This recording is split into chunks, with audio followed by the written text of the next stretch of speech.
Леки – это древний народ, обитавший в юго-западной части главного Кавказского хребта, и по ее обоим склонам с одной стороны до реки Юри, а с другой до Каспийского моря. Леки – это древний народ, прапредок аваро-иберийских племен, который обитал на Кавказе и насчитывал до 63 племен. Леки – это прежде всего предки современных авар, а также это та их разделенная часть, которая известна как иберийская ее ветвь. До 40% грузин имеют эту иберийскую составляющую, являющуюся с древнейших времен ответвлением от аварского центрального родового корня. В последнее время современные лезгины все чаще примеряют это древнее название аваро-иберийских племен на себя. Они хотят выдавать желаемое за действительное, но, к их сожалению, это не так. Настоящие лезгины, или попросту кюринцы, не являются правоприемниками леков.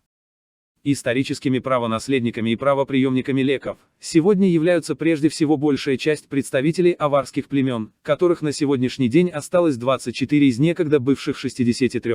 Также наследниками леков является та часть грузин, в ком есть иберийская составляющая, это где-то четверть современных грузин. Также к наследникам леков можно отнести цахур, агул, рутул, незначительную часть лак-цеав и, возможно, удин.